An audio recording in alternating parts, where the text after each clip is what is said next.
Hello and welcome back to my channel. It is a beautiful day here today, so I've decided to film in my conservatory for a little bit of a change of scenery, and you can hear the birds chirping and they've stopped. So I've got another week of family dinner ideas for you, but before we get into that, I would like to thank the sponsors of this week's video, which is the people over at Jonple. So if you're not familiar with Jonple, it's actually an app that offers you tailored nutrition, a bespoke fitness plan, and also has a section on mindfulness and well-being. So I've been using Jonple since January. I absolutely love it. You put in all your details and what your goal is, and then basically they do the rest for you. So they will tailor your nutrition, they will give you meals to choose from for breakfast, lunch, dinner and snacks. They also tailor your fitness plan, so if you're a beginner, do not worry, you can start right at the very entry level and work your way up. But my favourite part of the app has to be the food and the meal planning. I have made so many recipes from this app now and I absolutely love it, and the fact that you can watch somebody else cooking the recipe whilst you're cooking really helps with like the visual side of things. You get your list of ingredients, it's all calorie counted, and it's just so convenient. So I have done an entire what I eat in a day video where I show you an entire day's worth of meals and snacks using the Jonple app. I will leave that video linked in the description box, along with all the links to Jonple and all the information that you will need. So without further ado, let's go and have a look at the video.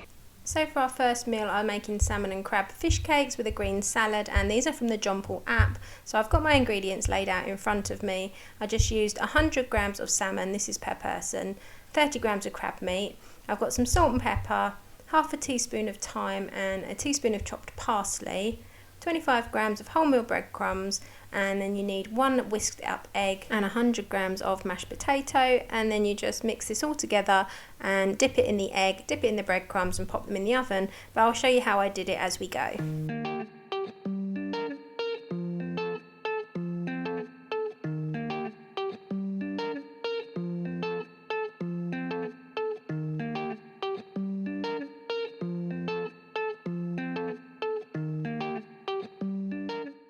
So to make my breadcrumbs, I just toasted a slice of wholemeal bread and then blitzed it up, and that was perfect. The first thing we're going to do is mix all our ingredients together. One of my favourite things about the Jonple app is the fact that you can actually watch the video whilst you're cooking, so you get to see how things should look as well as just reading the step-by-step instructions, and it's really simple to follow. But if you do miss a step, you can also read the step-by-step guide down below, and the ingredients are listed there as well, so it's just so easy to follow. If you're not someone who cooks very much or struggles to follow recipes, then I recommend this for you, definitely. Jonple are actually running a free trial at the moment, so you can try the app for free for 2 weeks. So I will leave the link to that in the description. You might as well give it a go because you've got nothing to lose, and I guarantee you will absolutely love it. So I mixed together my crab, my salmon, my mashed potato, some salt and pepper, and my herbs. So when your ingredients are all mixed together, you're going to want to form them into fish cakes and pop them on a plate and put them in the fridge. They need to chill for about 20 minutes. Once they're chilled, we're going to take them out and then put some foil on a baking tray. I've just sprayed mine with a little bit of spray oil to prevent them from sticking. And then you're going to coat them in the egg and the breadcrumbs, making sure that the breadcrumbs stick to the fish cakes. Then you're just going to pop them in the oven, and I did mine at about 170 degrees for 15 to 20 minutes until they're nice and crunchy on the outside. And I just served them with a simple green salad, some tomato, cucumber, and of course chili flakes, because I put that on practically everything. I decided to film this out in the garden because the light was so nice, but I'm going to admit I did come in to eat them because it is still freezing here. So having tasted the crab and salmon fish cakes, the boys and Steve decided they would like some too, so I made another batch. I just used different breadcrumbs because I'd run out of wholemeal bread, but they're definitely a recipe that I'm going to create again and again. They taste so much nicer than shop bought, and they're really good for you too.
So not much explanation needed. We had a roast pork Sunday dinner with roasted leeks, parsnips, carrots, peas, roast potatoes and some broccoli cheese and lots of gravy. One of my favourite dinners. So the next meal is our kind of Fakeaway Five Guys, and I'm using this Cajun seasoning on some skinny fries in the air fryer. I think I got the seasoning from B&M, but it makes the Cajun fries just like the ones you would get at Five Guys. Then I've made some burgers. Well, I didn't actually make the burgers. I bought these like 95% beef ones from Lidl, I think it was. And I just kind of squashed them down because they were way too fat and you needed quite skinny burgers for this. We layered them up on buns with some lettuce, cheese slices. We used some Japanese mayo, ketchup and English mustard. That's the combination you have to have. And then we always wrap them in foil and put them in the oven for about 10 or 15 minutes. It just helps like the lettuce to wilt, and I know that sounds really strange. And the cheese goes nice and gooey and all the flavours just kind of stick together. It just gives it kind of an authentic takeaway feel, you know, like when you get your burger from a restaurant and it's been wrapped in greaseproof paper and sitting under a heat lamp, popping it in the oven gives that kind of same effect. We served it with our Cajun fries and this was a huge hit with all three boys. It always is. You can't fail with burger and chips and boys really. So I'm just going to put our salmon on. What I'm going to do is I've popped it on some foil. I'm going to put a little bit of lime juice over the top of it all. So I also put some garlic powder and some crushed chillies on top, and I'm going to wrap it in foil and pop it in the oven. So I'm just going to put some tomatoes and onion in the oven as well. I've just sprayed it with a little bit of this rapeseed oil spray, which I always use. It's from Tesco. And then I've just cooked some pasta earlier, so that's going to be nice and cold. And I'm going to make like a Mary Rose kind of sauce with mayo and tomato sauce, a little bit chilli, lime juice, and then we're going to have some avocado. So to make the sauce I did use some light mayonnaise, some ketchup, I put lime juice in it and also some smoked paprika, and then I just mixed it together with the cooked pasta, and we popped our tomatoes and onions on top, followed by our cooked salmon and then our sliced avocado, and then we topped it all with chili flakes and a little bit more lime juice. This is one of our absolute favourites. Sometimes we add prawns in this, and we've also done it with crayfish as well. Lidl do some really nice fresh crayfish tails. This is such a summery dish and it's so simple to prepare, and despite the fact it's got pasta in, it feels very light because of the salmon and the avocado, and it's another one of our favourites. So I'm just starting to make our chicken and broccoli stew. So what I've done is put a whole chicken in the slow cooker. I haven't put anything else in at all, no veg, no water, nothing. I haven't even put any seasoning in, and I'm just going to cook that on low for probably about 4 hours until it starts to fall off the bone, and then I can use the juices that come out of it to make stock. So I'm just getting tonight's dinner started, and I'm making one of my slow cooker chicken and broccoli stews. So in here we've got the chicken that I showed you that I've slow cooked. I've separated the meat, so all the leg meat and like the dark meat is in here, and then the white meat I've put aside to have in a salad. I've also got a whole kilo of frozen broccoli, potatoes, onions, and the leftovers that I didn't dish up for yesterday's roast. So you've got a couple of carrots, some parsnips, leeks. There's some spring onions that needed using up as well. I've just made up a big jug of stock, which I'm just about to pour in. And what I'm going to do is leave this on all day on low, and then about half an hour before the end of cooking I will add in a packet of sage and onion stuffing mix. It just goes really well, it thickens your stew lovely, and it gives a really herby flavour, so I always add that in, and it turns out to be like a chicken and stuffing stew. So I'm going to put this on low now, and then once things have started to cook I can taste it, maybe add some garlic or some salt and pepper, and I will show you as I go along.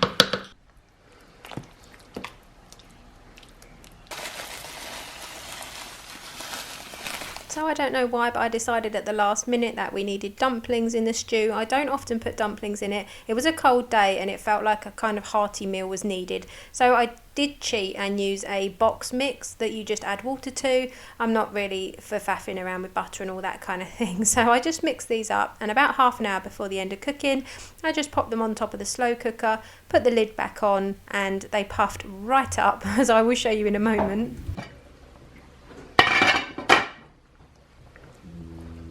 We've got ginormous dumplings. I knew they were going to swell up. I didn't quite know they were going to get that big. I have also done some part baked rolls and butter, and I'm just about to dish these up now and I will show you. They smell really good though. So here we are, we've got our herby chicken and stuffing stew with some dumplings and some bread and butter. This is what we're having for dinner tonight, but it smells so good, and yeah, I haven't had this for a really long time and I'm looking forward to it. So a nice simple brunch that I often do is bacon bagels. This time we decided to put a little twist on it, so we toasted the bagels first, then we added some grated cheddar cheese and some tomatoes, and we popped these under the grill until the cheese had melted and the tomatoes had gone nice and soft. Then we basically just laid the bacon over the top and closed them up. Not the healthiest of brunches, but it's okay now and again, and it's really, really good. So that is it for this week. I really hope you've enjoyed this video. Don't forget to go and check out the links in the description to the what I eat in a day video that shows you the full details of the Jonple app and how it works, and also go and check them out. I'll leave their Instagram link down below and where you can get the app and all that kind of thing. So if you have enjoyed this video, make sure to give it a thumbs up, subscribe if you're not already, and I'll be back really soon with another video. Take care, guys.